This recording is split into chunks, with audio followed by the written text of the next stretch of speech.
right, hello everyone. Thank you all so much for joining us. This is Left Bank Books Presents Online, award-winning poets Francine J Harris and Carl Phillips. Left Bank Books is St. Louis's oldest independent bookstore, celebrating 51 years this year. We would like to thank all of our supporters, the supporters of Francine and Carl, and everyone for their outpouring of love for our bookstore. We have adapted to the current situation and are bringing you the things that you love the most about Left Bank Books, with curbside pickup and delivery to anywhere in the country, anywhere in the world. And of course, we are very happy to be able to bring our event series virtual. We believe that events are a way to expand your mind and bring in new thoughts to make the world a better place. We hope that you enjoyed this event, and we hope that you support Francine J Harris and Carl Phillips and Left Bank Books by purchasing a copy for you or all of your friends at left-bank.com. Purchasing a copy of the book from Left Bank Books allows us to keep our bookstore and staff here through the most unusual of times. It also helps us to be able to continue doing these virtual events. So thank you all so much for your support. And another plug, look at how beautiful these books look together. They are just they fit and they would look so good on your bookshelf. So that is my big recommendation for buying not just one, but both books that feature the authors this evening. I am Shane Mullen. I'm the events coordinator for Left Bank Books. I help produce our hundreds of author events each year with a fantastic team here in St. Louis. We will be taking questions from the audience at the end of the event, so please type your questions as a comment, and you can type those whenever they come to mind. And be sure to follow Left Bank Books on Facebook to be notified about all of our fantastic virtual events. The poems in Here is the Sweet Hand explore solitude as a way of seeing. In particular, the speakers in Francine J Harris's third collection explored the mystique and myth of female loneliness as it relates to Blackness, aging, landscape, and artistic tradition. The speakers in these poems are often protagonists. Against the backdrop of numerous American cities and towns, and in a time of political uncertainty, they are heroines in their quest to find logic through their own sense of world.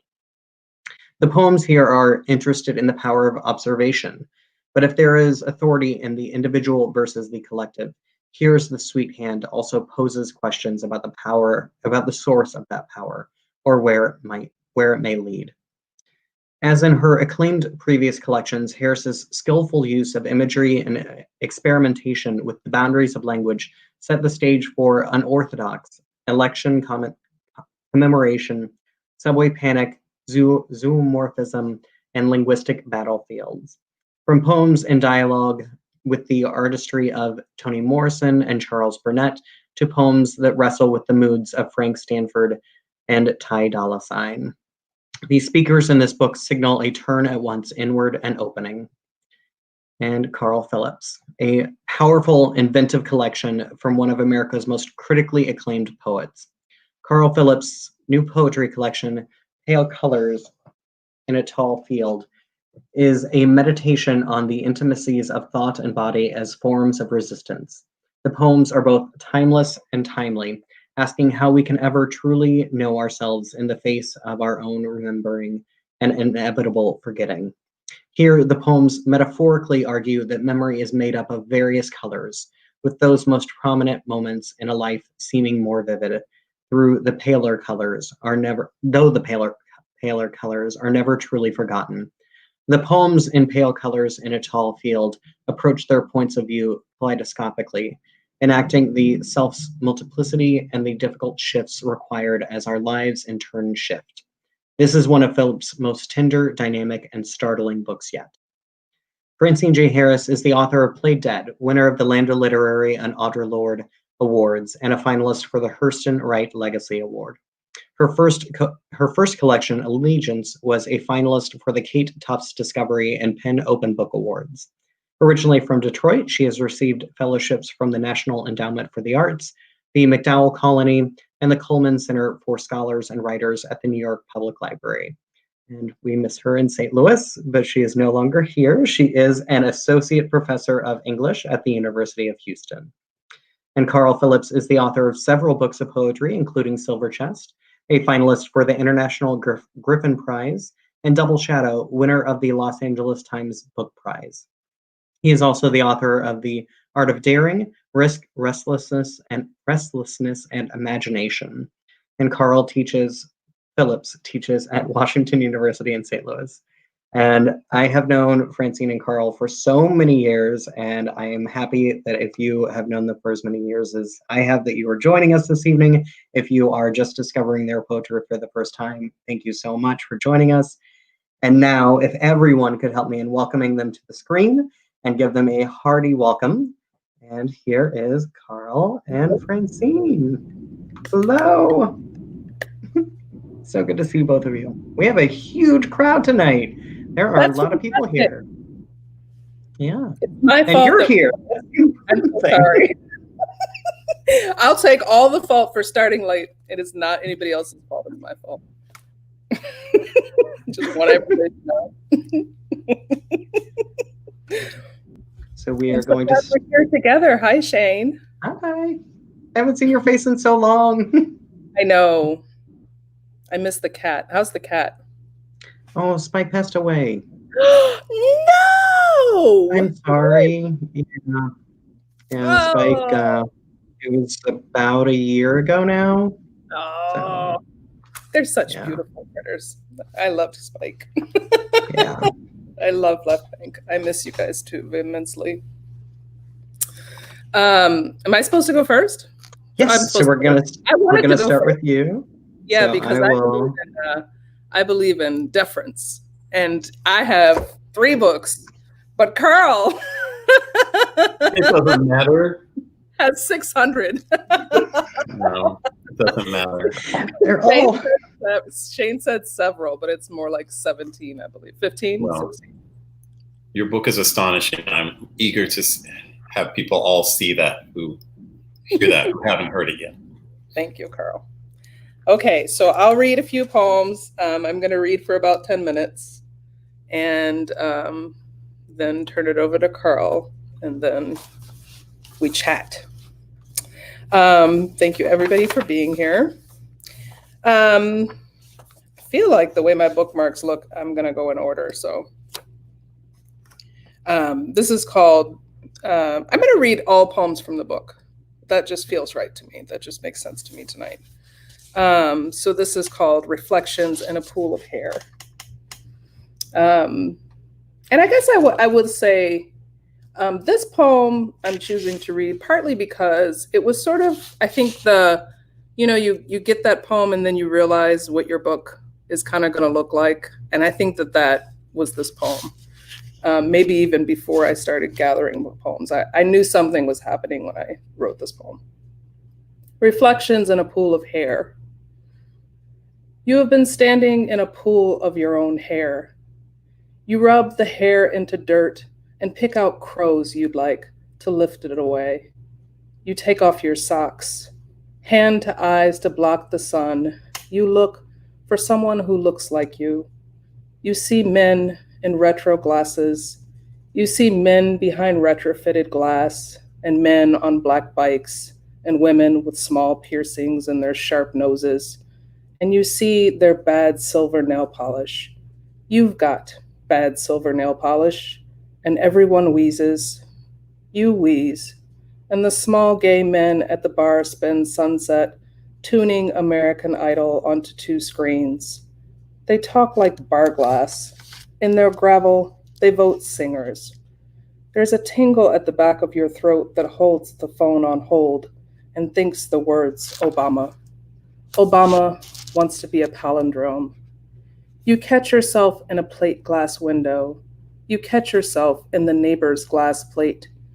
You catch yourself wondering if you look like your hair in their windows. They put away things as soon as you ask about them.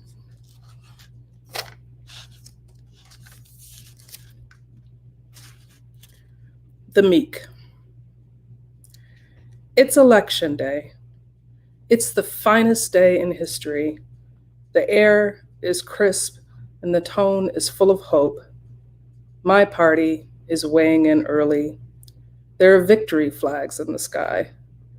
And the whole morning I am haunted by the memory of a lover who at the end of everything told me I had no ass.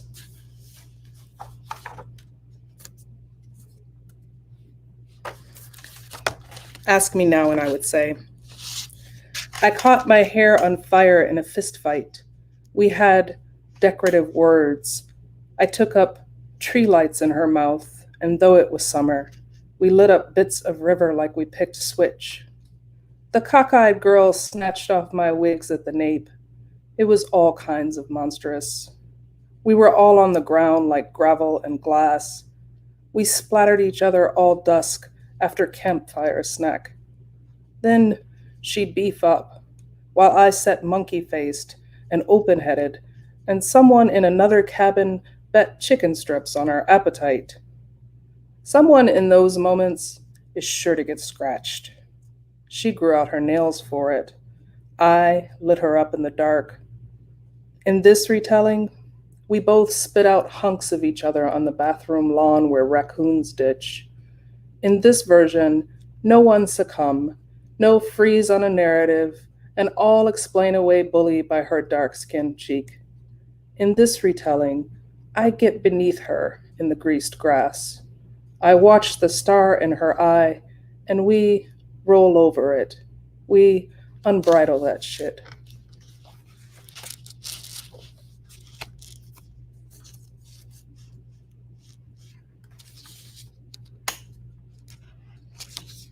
I won't beg. I have before. I took off a skin. I put it in paint. I tried to make it better with me than doing it alone. I won't fall off. The escape is shaky. It looks out over boys driving cars with toy black remotes. They are actually men. They are men in the wide zoom of street. Engine makes them hug. They trade the remotes loud over bright green skins. I won't panic. The plastic so fat and wide it can get in a lane. It can do a 180. I won't sick. It's a lump in the throat. The dirt bikes head out in a rip to twilight they hop off. I won't jump as they tilt a ruddy thing and hand it over to the next. The chest is sore right there. I won't beg. The blast of generators spits out dirty white light. A white man on the train with enormous eyes put his fingers in the shape of a gun and shot another white man twice in the face. Before he deboarded, he said, "Fuck white supremacy.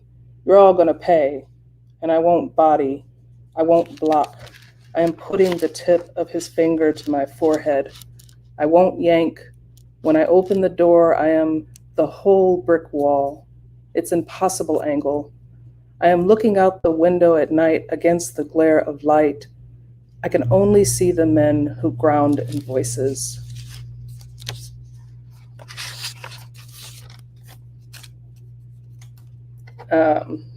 Shane was talking about locations, and that poem I wrote shortly after I moved.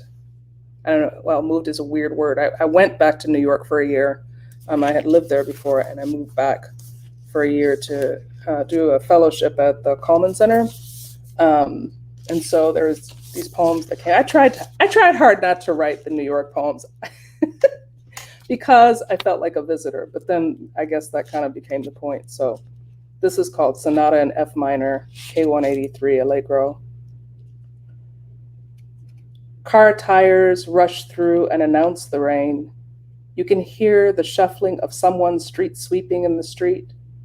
The insistent men outside stingrays, the cutoff lull of ambulance testing siren, the women who step in the street and yell to anyone they loved once.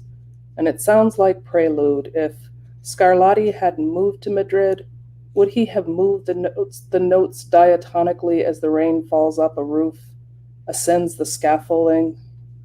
It's impossible to read the street without seeing Mrs. Hedges on mine, leaning from a window on the ground level of my building, peering out under her red bandana, considering me as I lean my body over the rail and watch the men dressed black and in gray.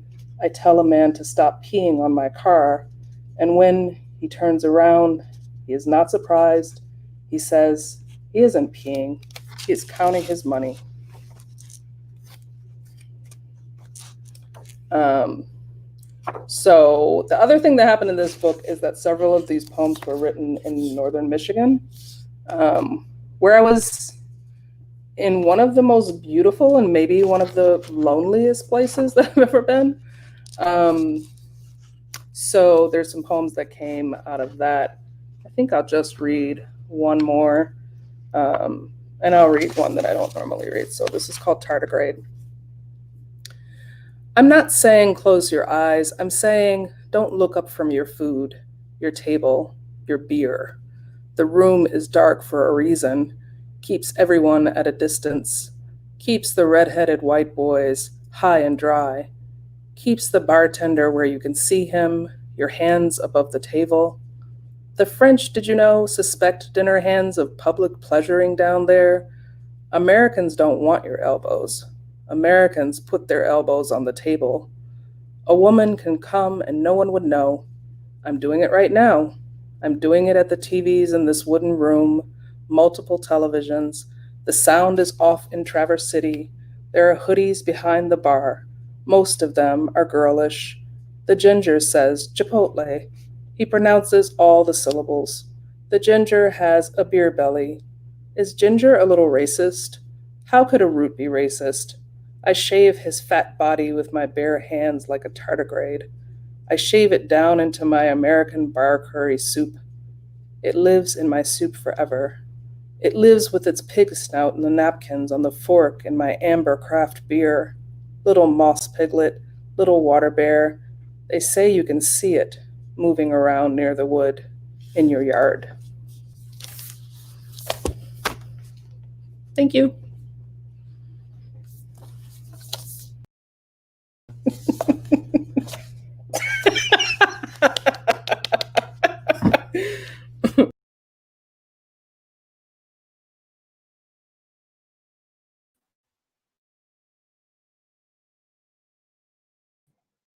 Carl, your microphone is still muted. How's that? There we go. All right. Thank you, Francine. That was beautiful, stunning. And now I'll just try to be decent to follow. And it's an honor to be reading with you. And congratulations on the book. And thank you, Shane and Left Bank Books, for hosting us. All right, so yeah, I'm going to read some poems from, strangely enough, I can't find my copy of my book, so I'm just reading from a galley. But anyway, so yeah, I'll read 10 minutes, same thing. And trying to do this so I can see it with the light and pay attention. Face the camera. Okay, this is the title poem. It's called Pale Colors in a Tall Field. Remind me to show you where the horses finally got freed for good, not for the freedom of it or anything like beauty, though their running was for sure a loveliness. I'm thinking more how there's a kind of violence to re-entering unexpectedly of space we never meant to leave, but got torn away from so long ago, it's more than half forgotten. Not that some things aren't maybe best forgotten. At a certain point, at least, I've reached that point in my own life where there's so much I'd rather not remember that to be asked to do so can seem a cruelty almost. Bad enough some days that there's memory at all, though that's not exactly it. It's more what gets remembered, how we don't get to choose. For example, if love used to mean rescue, now it's more gladiatorial, though in the end more clean. Who said that? Not the one whose face I've described somewhere as the sun at that moment when, as if half willing still to pull itself free from the night's shadow grove of losses, it first begins to appear. No, not that one. And not the one whose specialty was making a bad habit sound more excusable by calling it ritual. Since when do names excuse? Wish around for it hard enough. You can always find some deeper form of sadness where earlier, so at least you thought, mere sorrow lay. I'd been arguing the difference between the soul being cast out and the soul departing. So I still believed in the soul, apparently. It was that long ago. This is called For Nothing Tender About It. If as shame is to memory, so to desire, then is this desire, this cloak of shadows that I wrap close around me, that I refuse to take off. But the lake looks endless, and my boat's increasingly but a slowish swimmer across the waves. I've known hurt, I mean, and I have been afraid. Sometimes the difference between forgetting to bring along artillery and showing up on purpose to the war unarmed is just that, a difference. Sometimes a lost tune, unreckoned on, unearned, resurfaces anyway, just because. Am I not the animal by belief alone I myself make possible?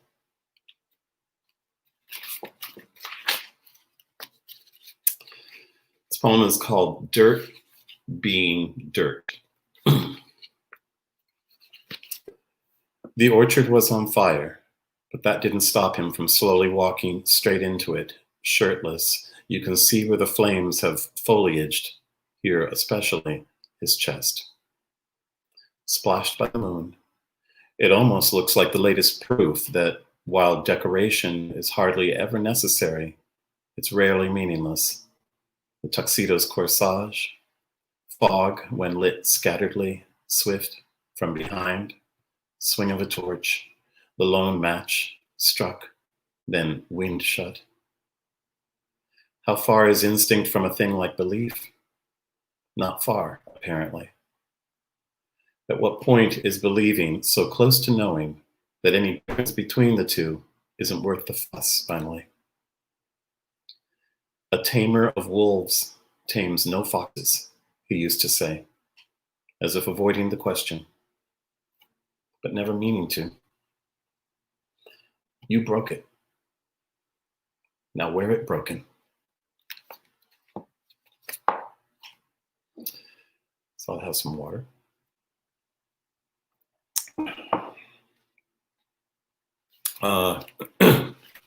This poem is called A Little Closer Though If You Can, for What Got Lost Here. Other than that, all was still. A quiet, so quiet, as if silence were a kind of spell, and words the way to break it. They began speaking. They spoke of many things. Sunset, a raft leaving the water in braids behind it. Detachment, the soul, obedience. Swans rowing at nightfall across a sky filled with snow. What did they wish they could see that they used to see? To mean no harm, or to not especially just now be looking for it? What would they wish not to see? Could they stop seeing? Courage mattering so much less than not spooking easily. Maybe all nerve is. The search and rescue map wildflowers make of a field in summer. Deserving it versus asking for it versus having asked and been softly turned from. They said it would hurt, and it does.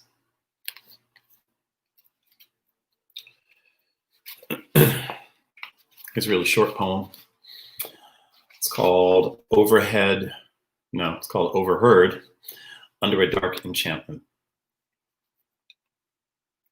Compassion first, we were told. And if that won't work, compassion's shadow, pity, to smooth what's rough. We find just holding the victim's hand lately has been exactly enough.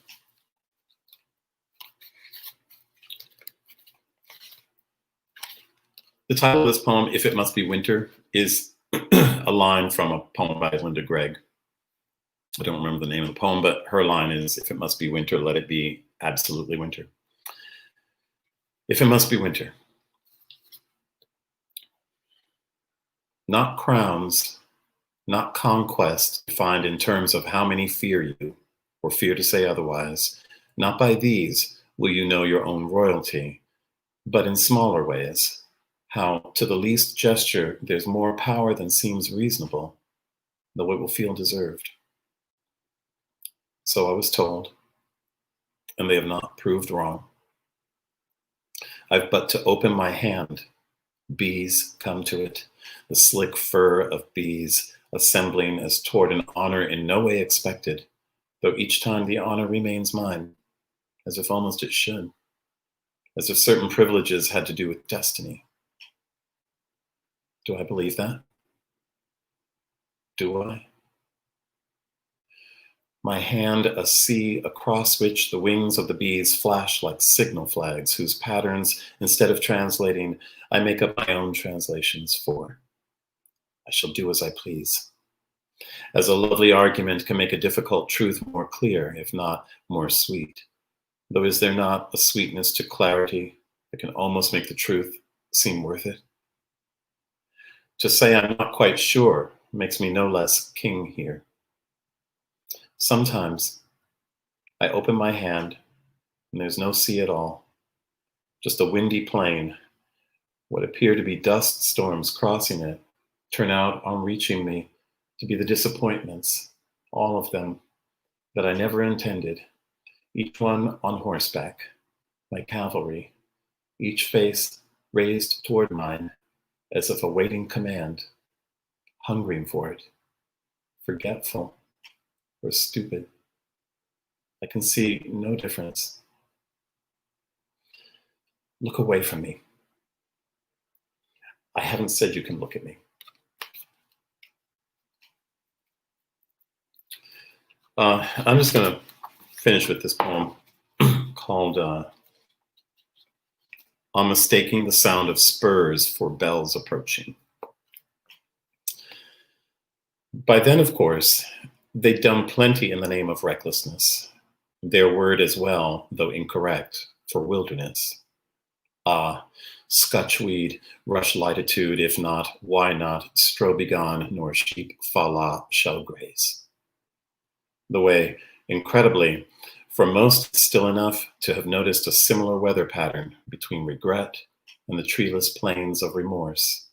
Like that must make them the same, or should, or at least no more different than a fetish for being eaten alive and whole is, apparently, from the desire to leave loneliness behind forever. A reasonable desire, I suppose, but in the end a useless one, since actual loneliness isn't leavable. Love distracts from loneliness. It doesn't crowd it from view. Some could almost see this eventually. Others chose not to.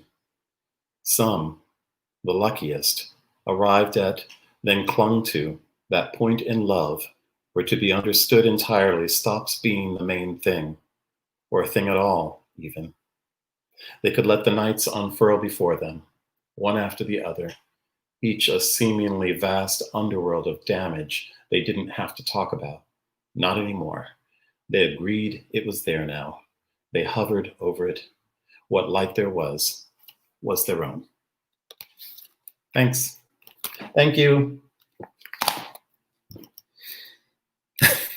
Is that what we do?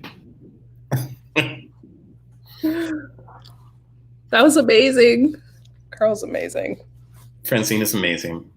Can we just say that back and forth for like, 40 minutes? You're amazing.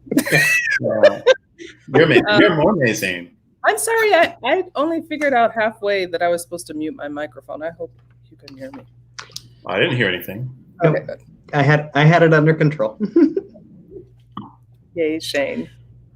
So I wanted to start by asking a question and then hopefully allow you to have like a little conversation. But I know that both of you have been a big draw of bringing a lot of fantastic authors to a lot of fantastic poets, especially to St. Louis to study underneath you. But St. Louis has kind of always had this like rich history of poetry. And I'm wondering if you either one have any kind of thoughts in your mind about what has made St. Louis kind of this great place to create poetry. Or not. Like, no, that reminds me of something that Yusuf Komunyaku was talking about once. He gave a talk, and I thought that he said that he was writing something, but I don't know if he was writing it or he was just talking aloud about poetry born out of the Midwest and the flat plains. Has he written anything about this?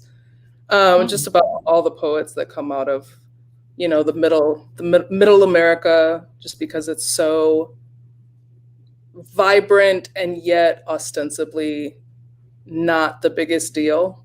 It's not. So St. Louis has all this rich history, but still at the same time, it's a little bit flyover. So it kind of feels like, sometimes it can feel like we're just doing our own thing and we're not really paying attention to who's paying attention to us. It leaves you alone a little bit, much like Detroit, where I grew up. And I've lived in a couple other Midwestern cities, and it always feels a little bit like that. You're like, okay, well, I guess nobody cares. So, you know what I mean? But nobody in terms of media attention. It's not like this big hotspot. And so there's a sense in which community kind of becomes self-sustaining and self-energizing, that I think is pretty rich for, making, right? Just making whatever it is that you need to get done without an outside pressure. Yeah, I agree. I think it's related to how I've felt this way a lot about. I sometimes think some of the most interesting poetry comes from people who have historically been marginalized, and it's analogous to what you're saying, Francine, about the Midwest being. It's not marginalized, but having come here, I moved here from the East Coast, from Boston, where people were literally weeping for me, saying I would be teaching farm children. And first of all, I don't know what a farm child is, but they still are astonished sometimes when I say I'm seeing a movie that's playing in New York, and it's like, you have that movie? So I do think you're right, that you start to think, well, no one's listening, I'll just do whatever I want instead of getting distracted by the scene. But I also think what's really unique about St. Louis, and it's so different from Boston is so racially divided.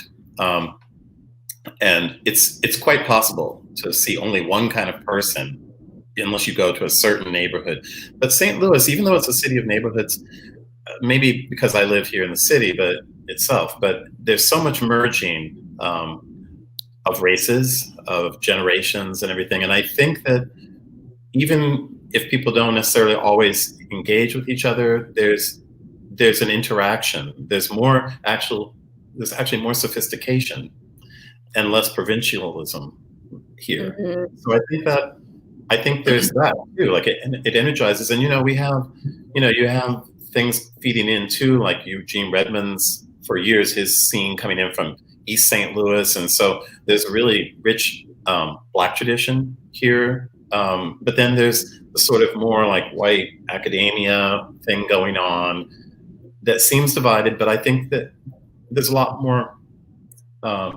mutual influence, I suppose. And then, yeah, just what you said, Francine, I think you just start building your own community because we're what we've got, so we just do it. Yeah, and I guess, that's the other thing too, like St. Louis really, I think the thing that maybe surprised me a little bit is how connected all of the artists are. The poets know the visual artists know the activists. It's a very tight-knit community that's not as transient as, say, a community that might happen. Sometimes feels like pop-up communities might happen in New York, or I feel a little bit about that, like about Houston that way too, that I think that there's a lot of integration between people making things that's pretty exciting, which I was getting excited about before we all got shut down. Shane left it. Just talk now. What'd you say? I hope it opens up one day. I think it will. Again. Yeah, I hope so. Oh, I said, Shane, know if that was meant to mean that we were just supposed to say stuff. Yeah, if you just want to have a little chat. Otherwise, I can ask you questions or whatever you want to do now. So, what do you want to talk about, Francine? Food? We can talk about food. Your cooking show is so good. Listen, if you guys have not watched Carl cooking show, not that I'm trying to make that be the focus, but I do want to ask. I'm talking about food, though. I've always liked talking about food, but I'm interested in. Can I ask you something about your book? Yes. Oh, okay. Well, and then I want to ask you something about one of your books. You don't have to, but I just am interested in how you read Sonata in F minor. You read that poem, and it's sort of part of as I see it, a quartet. It's followed by Concerto No. 2, Unaccompanied Cello Suite No. 4, and Marceau's De Fantaisie Opus 3. So these different classical pieces. Which I rarely read because I'm afraid to pronounce the French. Well, because I didn't know how to pronounce it either. But fine, so you have these things, and then you move on to like the next poem. So is we thinking of new ways to fuck or not? And I'm interested like how music figures in and how you're sort of. I love the abrupt changes that happen. Like we move from Bach and Rachmaninoff, to like things that are like Kanye will come in or Ty Dolla $ign, like Shane was mentioning, and I just speaking of interaction or integration of very different musical traditions, and then I always think about how to me your poems seem like they're in a new English, like a new way of making meaning, and so it's almost like the poems themselves are creating a kind of their own music, but also it's clear that music is very important to you with these poems. And I'm just curious first of all, how these pieces came to be, like the ones with the the classical pieces, but also just how you think music figures in, if that's not too general a question. No, it's not at all. The one actually happened before the other. I started writing the Ty Dolla $ign poem in St. Louis, actually, and then I tried to read it a few times, and I'm not entirely sure that it's readable, partly because I don't know, I've tried it a couple times, and what it feels like, well, I guess this is a thought about rap versus poetry, that the music in poetry, at least the way that I approach it, is in the language. And so there's not a beat behind it. The beat is the words, right? But in rap and hip hop, the beat moves the words. The words are designed to move around the beat. So like when I try to read it, I find myself like trying to catch a beat, and then I'm like, wait, I'm not a rapper. It feels very stilted, you know what I mean? But in a way, in some ways, this feels like the most important, one of the most important poems in this book for me, because I do love all kinds of music. I'm hip hop. I grew up on hip hop. I stopped. I walked away from hip hop, like moved out, like right around the NWA era. I was like, oh, I'm good. Like I left hip hop and then I came back shortly before. Who brought me back? It might have been around Kendrick. It was that long of a spell where I just stopped paying attention. There were people that I listened to, like I'd listen to Missy, but I wasn't tuned in. So this poem feels weird for me. I mean, that song or nah feels weird for me because I love the song, and by love I mean it feels good in my body. But then when I actually listen to the lyrics, I'm just like, this is why I left.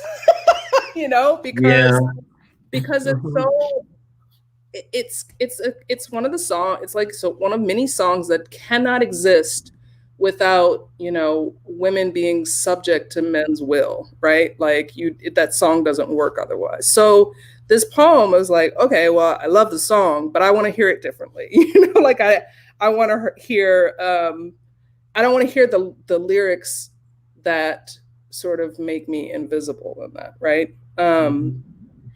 And you know, and so in a way, I wrote it to calm myself. And I guess in a way, that's connected to the fact, you know, I don't listen to a whole lot of classical music, but I do like it sometimes. And when I was in New York, I was really stressed out by everything, all the busyness, and it felt dirtier than it did before. It felt busier than it did before. I told you about some of my experiences in New York. Like New York was trying to kill me this time.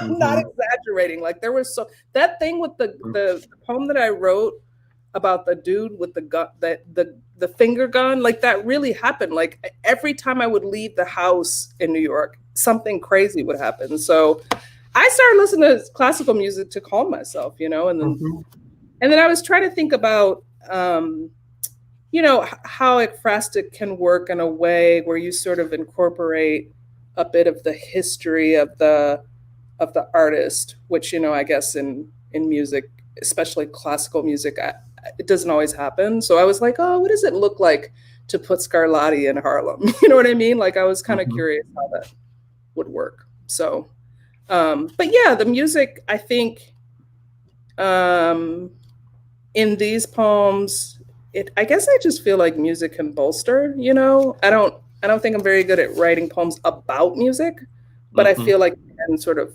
bolster, set tone, that kind of thing. Yeah, no, I don't know. I think it's fascinating. I was speaking today, the first day of prosody class, just about things rubbing up against one another and creating resistance, kind of release and restraint. And I guess I feel that in having these two very different musical traditions rub against one another, but also even what you just said about having Scarlatti in Harlem. I mean, no reason he can't be, but I don't think he visited Harlem.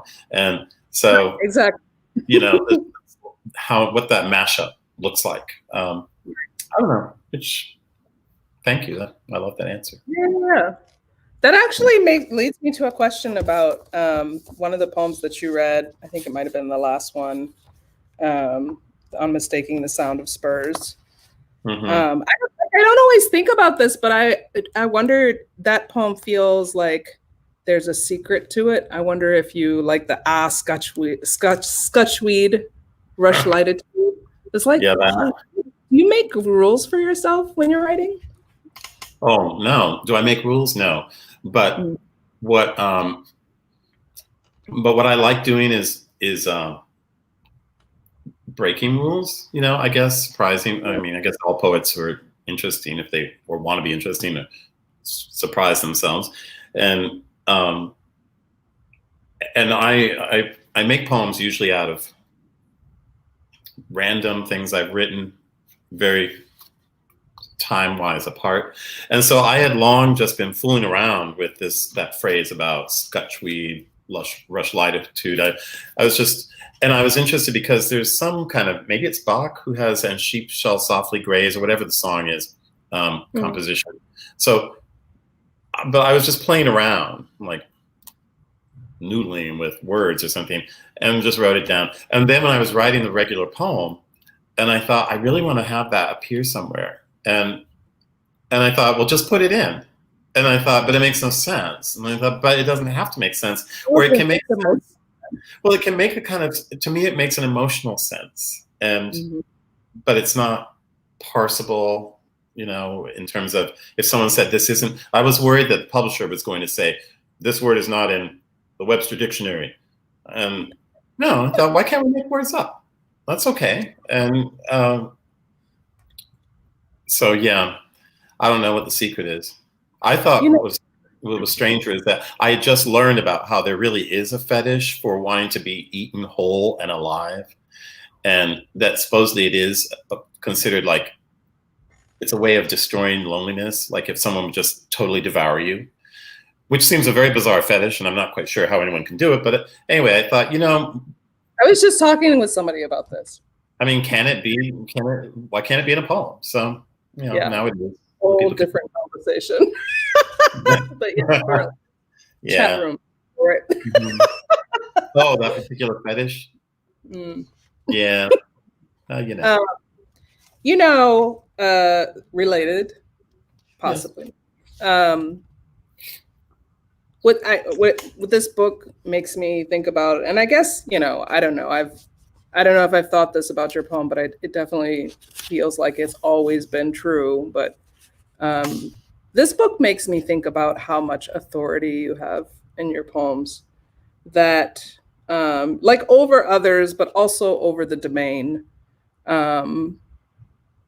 That I guess I don't know. I don't know. It seems like there's a bit of it's a little ineffable, a little bit syntax, a little bit declarative, but like in the Unmistaking the Sound of Spurs, by then, of course, they'd done Plenty in the Name of Recklessness. Just feels like there's so much authority that you have in your poems. And it's sort of coupled with tenderness, which I think allows you to get away with it, is what I would say if it was my poems. But it just that the line that ends, I forget which poem it is, the line that ends, I haven't said you could look at me like that. Yeah.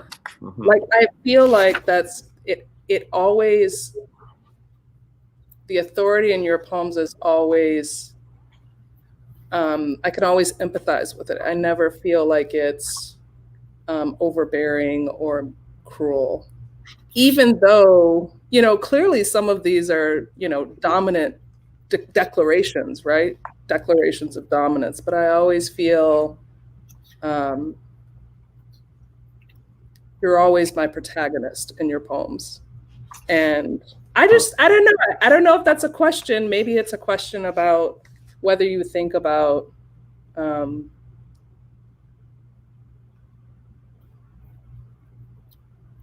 it reminds me of an essay in The Art of Daring, where you kind of talk about this, like the balance between dominance and cruelty, I suppose. I just wonder if you think about that in your poems, or if it's something that you find yourself having to rein in, if you know what I mean. Well, I'm fascinated by power, like not wanting it, but I'm fascinated. Like, I think I started off writing about relationships, like, especially I was interested, to me it was new, like in the 90s, to think about, I had just come out too as being queer, and it was interesting to think about how power relationship, how it works in particular between two men. That was what I was interested in. But I think that every relationship seems to me about power, and either one person yields here and there, or the people figure out a dynamic where they yield at different times, or, whatever works for people. And I guess that fascinates me, but it has led me, and then it led to an interest, a fascination with the BDSM community, and the ways in which power is given over, and at the same time, just because someone is the passive person doesn't mean they don't actually have a lot, or maybe not, maybe even all, the control of the situation sometimes. And I guess, I don't know, I studied, Greek and Latin, and so you learn about all these people, co-consuls, people sharing power supposedly, but somebody would actually dominate over the other.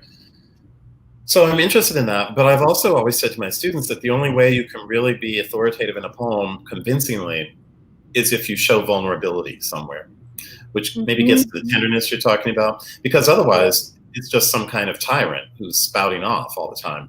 But, like the poem you mentioned about, look away from me, I haven't said you can look at me, but that's also right after the moment the speaker has acknowledged that they're facing all their disappointments, all the disappointments they've ever made, or all the mistakes they've ever made have come to them or returned to them. And it's kind of like, what the hell, I've fucked up, like, for a lifetime.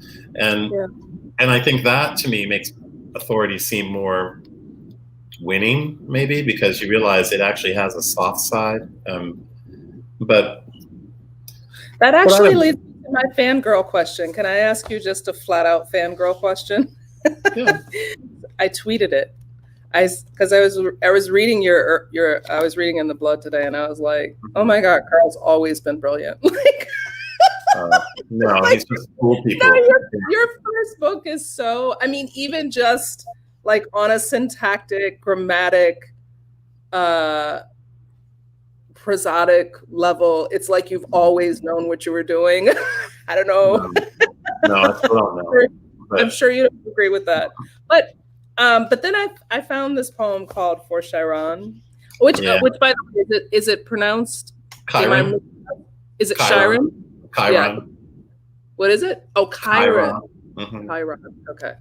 Because I think in Moonlight, he's called Chiron, if I'm not mistaken. That's right. Yeah. Yes, I remember you tweeted about this today. Yes. Mm-hmm. So can you just talk about this poem? Because I read this and I was like, oh my God, like it feels like, and then I got all in my thoughts about it, and I thought it feels like you sort of summoned something with that poem. And then I was thinking, I think you actually kind of did in a way, because there's the eroticism of that poem. It was unprecedented in a way. From a Black male poet when you were writing. So in a way, you did kind of summon something with this poem. Maybe not specifically DuVernay, but I mean Jenkins. But I think you summoned something. You know what I mean? So anyway, I just wanted to ask you about this poem, if you would talk about it and like where it came from. And I mean, what can I say? It's just. I mean, back then I used to use mythology, it seemed, as some kind of a way to, probably a shield, to write about my own sexual confusion.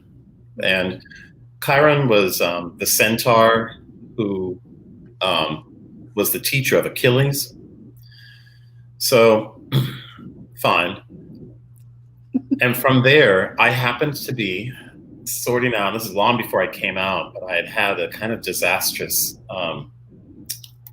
relationship, affair, something with some guy that was just pathetic. But I imagined myself as like being,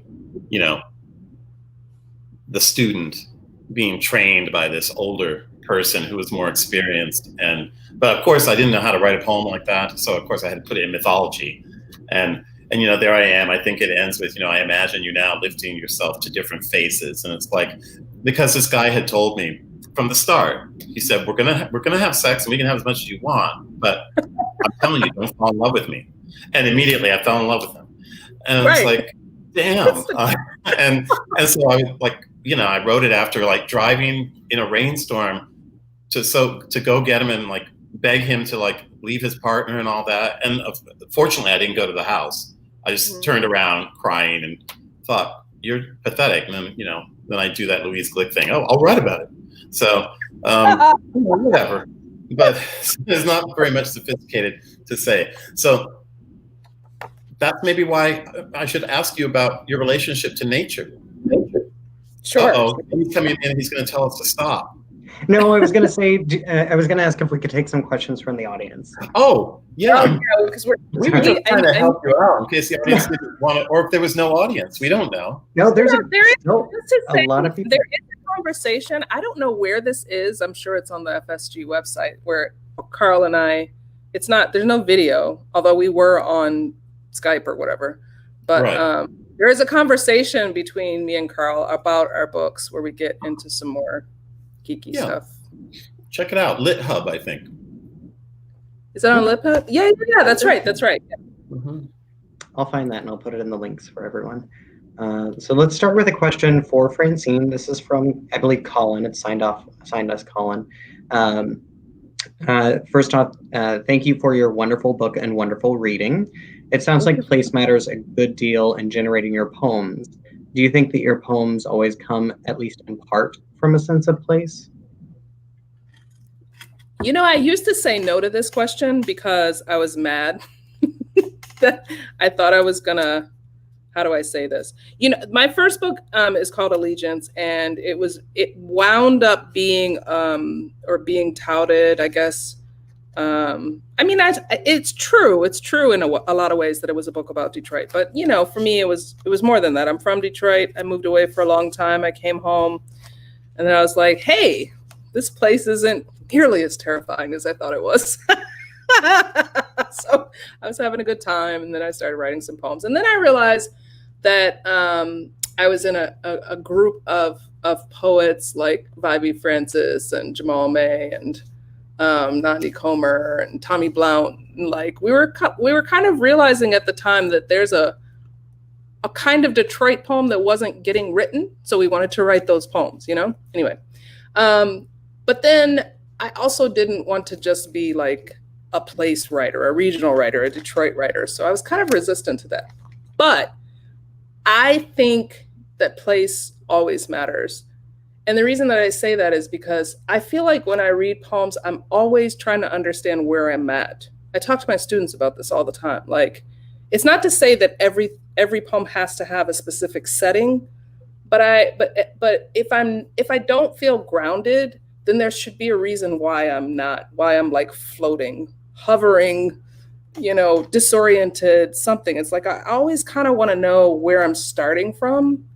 And that's place, right? It may not be a named city, but it's like a specific situation, which, you know, has a context, has an environment, probably has characters, even if you don't talk about them. You know what I mean? So place does matter, I think, in that way, like in terms of maybe setting. I think about setting a lot. Allison Rollins, who is another incredible reason why St. Louis is incredible for poets, says, love you both. So, love you. All right. So our next question is going to be for both of you. This is from Isam, and the question is, I'm curious about the central themes of these two wonderful collections.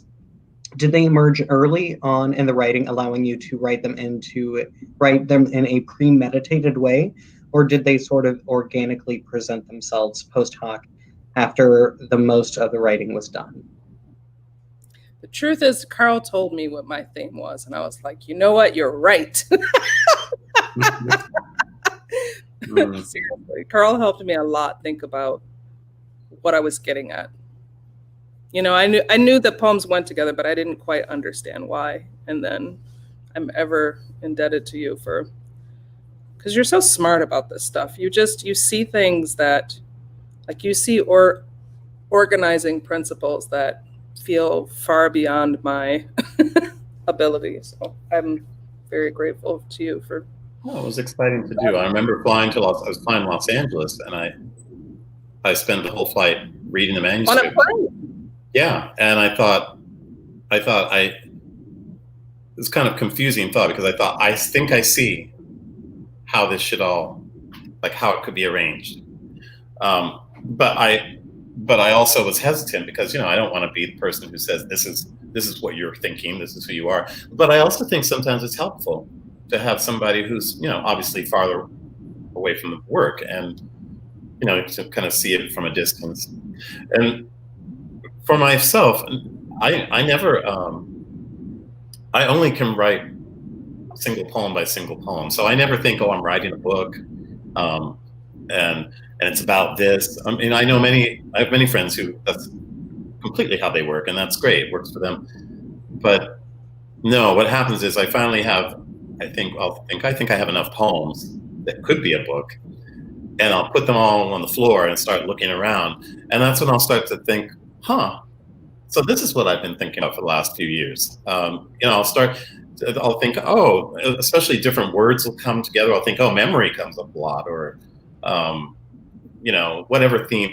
And so then I'll start to see how maybe they're acquiring together, but that's always after the fact. And I've never understood, like, when some people will tell me they have 2 more poems to write and the book will be finished. And I think, how do you know that? Like, what if the next poem makes you realize you've got to abandon everything you've written for the last 2 years, and this is the new direction?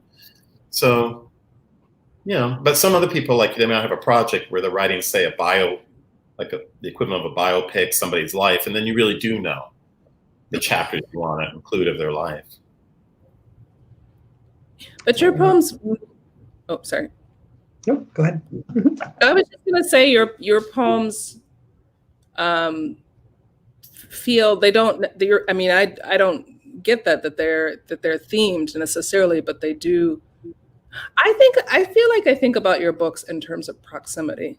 Like they move closer, and things get closer and denser and thicker in this book. Silver Chest felt very proximally close to subject. And then, Speak Low felt a little pulled back. It's like there's a proximity that happens through your books that's really interesting, even if they're not necessarily themed. Yeah, this one is so tangled. This book is like hanging out in the forest, actually, which is great because we should talk about these poems, because I'm gonna teach The Orchard next, Bridget Pekin Kelly's book, which also feels like a beautiful book. Yeah, so gorgeous, and it's so dense and thick. Mm-hmm. These poems go with that book. They're also the same color. I love Bridget Kelly's poems. She's so good, so good. I was going to say something to you, and I forgot what it was. Anyway. Shane is trying to get our attention. We'll do one more question from the audience, and this is from Chris Kleindienst, one of the co-owners of the Pink Books. Hi, Chris. Chris would first like to thank both of you so much. She Thank you. Is very happy to have this event.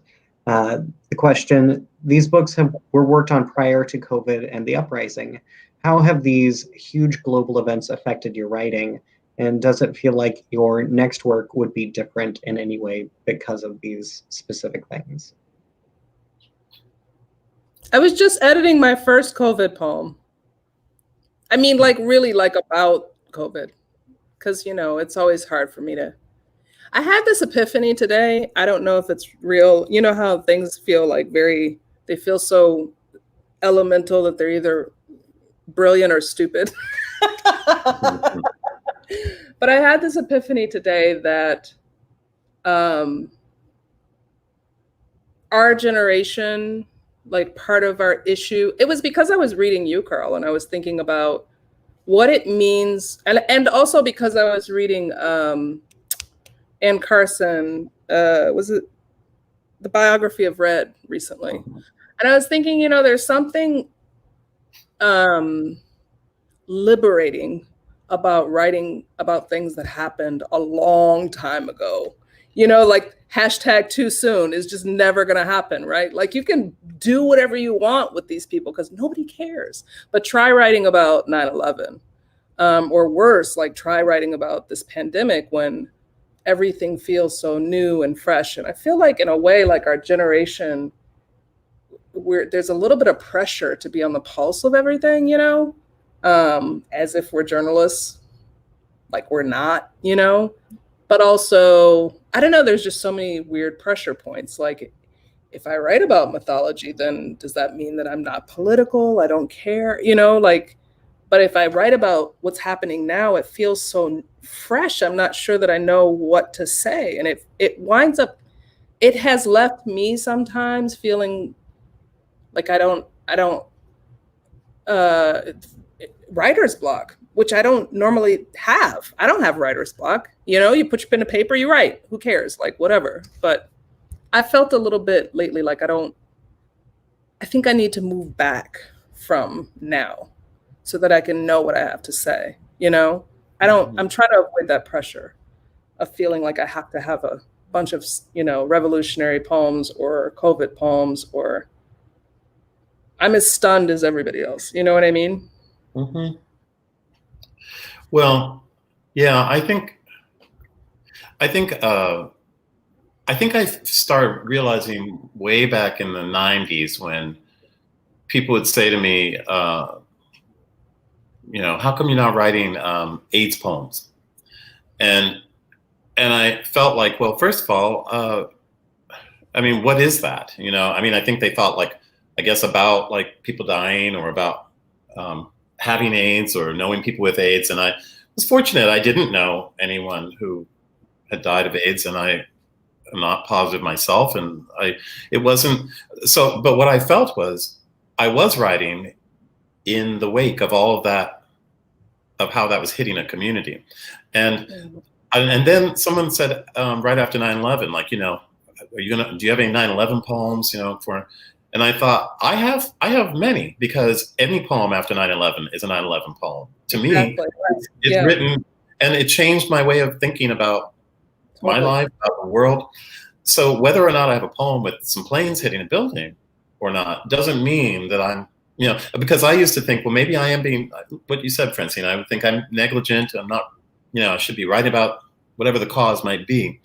But I feel like, as much, the way I sometimes think of it is, I think of, when I think about Civil War poets, I think, okay, Walt Whitman wrote about Civil War very directly. Right. Emily Dickinson did not, but she lived in the same time. And she's a reflection too of what it was like to be in the Civil War. So I guess I feel in that sense that it hasn't, this COVID thing has not changed I've still written poems, but they haven't been about that specifically. But I also have noticed that they seem to be about, I don't know, feeling more rudderless, maybe, but that's not. It's not as if that theme never occurred to me before. But so I don't know. It hasn't really changed for me about the writing or the productivity, I suppose. Right. But that's also because. But I too should say, by the way, I don't believe in writer's block either, because I feel like the anecdote I like to tell is actually from Ellen Bryant Voigt. She told me that she doesn't believe in writer's block, that she says the cobra has to recoil in order to strike. So she says that what we call writer's block is simply the snake recoiling. It feels like that.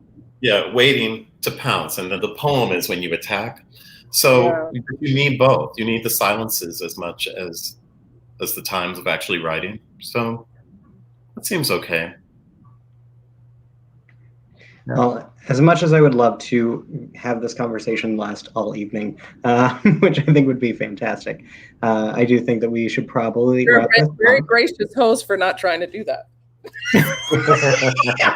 So we're going to go 2 more hours. It's going to be great. I'm going to have you read like at least 4 or 5 other poets' works. It'll be, wonderful. We can be like, Patti LaBelle and Gladys Knight. We'll just be on verse and, just chatting away. And because I waited forever for them to play some music. I thought, what's happening? They're just catching up and talking about what they're cooking and everything. I thought it was so good.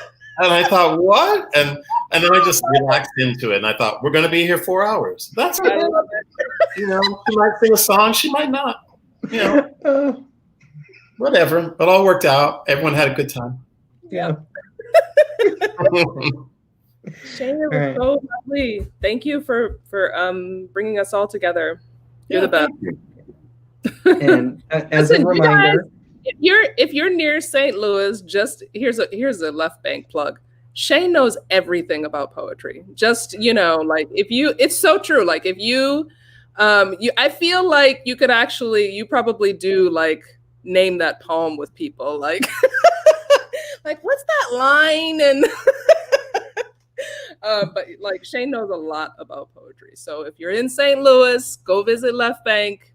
But now you can't go in. Yeah. So that's right. You can always call. But you can call and wave through the window. Listen, I just completely forgot there was a pandemic. We just had a whole conversation. I'm like, next time you're in St. Louis, just stop by. Just hanging out.